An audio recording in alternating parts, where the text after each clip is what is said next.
యాదాద్రి భువనగిరి జిల్లా భువనగిరి పట్టణంలో BRS party Bhuvanagiri పట్టణ మరియు మండల పార్టీ ఆధ్వర్యంలో రాస్తారోకో. భువనగిరి పట్టణంలో గల గాయత్రి హాస్పిటల్ SLNS ల్యాబ్లో జరిగిన లింగ నిర్ధారణ అబార్షన్ల కేసులో నిందితుల్ని కఠినంగా శిక్షించాలని డిమాండ్ చేస్తూ బీఆర్ఎస్ పార్టీ నాయకులు రాస్తారోకో చేపట్టారు. ఈ సందర్భంగా బీఆర్ఎస్ పార్టీ భువనగిరి పట్టణ అధ్యక్షుడు ఏవి కిరణ్ మాట్లాడుతూ, 2 మహిళలకు అబార్షన్ చేసిన డాక్టర్, లింగ నిర్ధారణ పరీక్షలు నిర్వహించిన ల్యాబ్ యజమానిని కఠినంగా శిక్షించాలని వారు ప్రభుత్వాన్ని కోరారు. నిందితులపై కేసు నమోదైనప్పటికీ వారు యథేచ్ఛగా బయట తిరుగుతున్నారని, నిందితులకు భువనగిరి ఎమ్మెల్యే అండదండలు ఉండడంతోనే వారు సమాజంలో ధైర్యంగా తిరుగుతున్నారన్నారు. ఇప్పటికైనా పోలీసులు, ప్రభుత్వ అధికారులు నిందితుల్ని కఠినంగా శిక్షించి పట్టణంలో మళ్లీ ఇలాంటి ఘటన పునరావృతం కాకుండా చూడాలి అన్నారు. లేకుంటే బీఆర్ఎస్ పార్టీ ఆధ్వర్యంలో పెద్ద ఎత్తున నిరసన చేపడతామన్నారు. కార్యక్రమం అనంతరం బీఆర్ఎస్ పార్టీ ఆధ్వర్యంలో జిల్లా అడిషనల్ కలెక్టర్ వీరారెడ్డికి వినతి పత్రం అందజేశారు. ఈ కార్యక్రమంలో మాజీ మున్సిపల్ చైర్మన్ ఎనబై ఆంజనేయులు, పట్టణ కార్యదర్శి రచ్చా శ్రీనివాసరెడ్డి, మాజీ ఎంపీపీలు అతికం లక్ష్మీనారాయణ గౌడ్, అలాగే సూరపల్లి రమేష్, మాజీ జడ్పీటీసీ సందుల సుధాకర్, మాజీ రైతు బంధు మండల అధ్యక్షులు కంచు మల్లయ్య మరియు బీఆర్ఎస్ పార్టీ యువజన విభాగం కార్యకర్తలు పాల్గొన్నారు. ఇదే మీ రాజ్యం,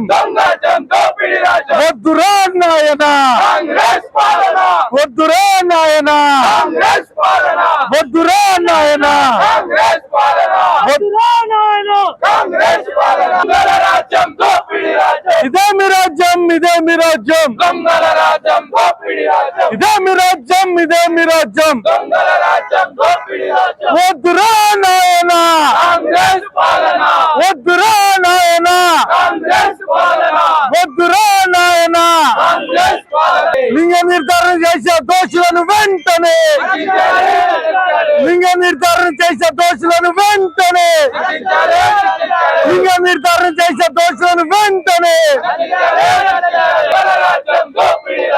జిల్లాలో భువనగిరి పట్టణంలో ఏదైతే లింగ నిర్ధారణ అయిందో దాని మీద దోషులుగా ఈరోజు డాక్టరు మరియు SLNS ల్యాబ్ ఒక వ్యక్తిని కూడా అరెస్ట్ చేయడం జరిగినది. ఈ యొక్క అరెస్ట్ చేసిన దాంట్లో కూడా వాళ్లకు తొందరలో బెయిల్ ఇచ్చి వాళ్ళకు కఠినమైన శిక్షలు వేయలే. కాబట్టి మేము ఒక బీఆర్ఎస్ పార్టీ నుంచి ఒకటే కోరుతున్నాం, ఈ యొక్క లింగ నిర్ధారణ చేసినటువంటి దోషులను కఠినంగా శిక్షించాలి. వాళ్ళు మళ్ళొక ఇంకొక డాక్టర్ కానీ ల్యాబ్ అసిస్టెంట్ కానీ ఎవ్వరు కూడా మళ్ళా కూడా ఈ యొక్క చర్య చేయాలంటే కూడా భయపడే విధంగా ఉండాలి. కానీ ఈరోజు ఆ విధంగా జరగలే.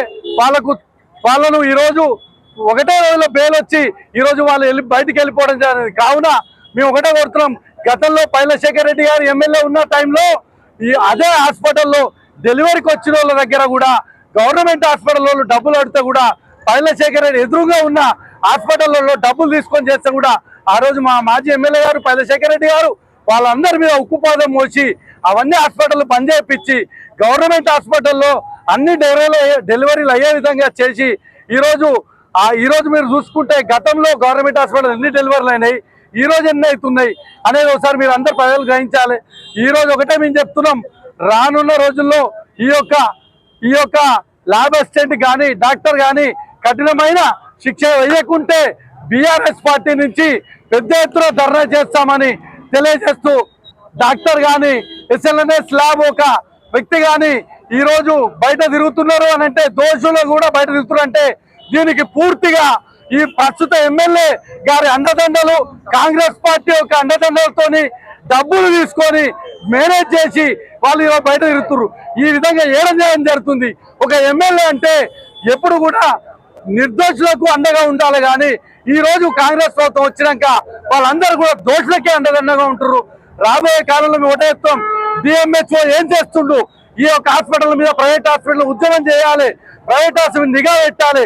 ఈ యొక్క కేసు మీద రీసర్వే చేసి మళ్ళొకసారి దోషులను ఏ విధంగా అయింది, ఎవరెవరు ఏ హాస్పిటల్లో ఉన్నారు, ఇలా ఇంకా చాలా మంది హాస్పిటల్లో కూడా ఇన్వాల్వ్ అయి ఉన్నారు. కాబట్టి వాళ్ళందరినీ బయటకు తీయాలని తెలియజేస్తూ, ఒకవేళ ఈ విధంగా జరగకపోతే రానున్న కాలంలో మళ్ళా బీఆర్ఎస్ పార్టీ నుంచి పెద్ద ఎత్తున ఉద్యమం చేస్తామని తెలియజేస్తా ఉన్నాం.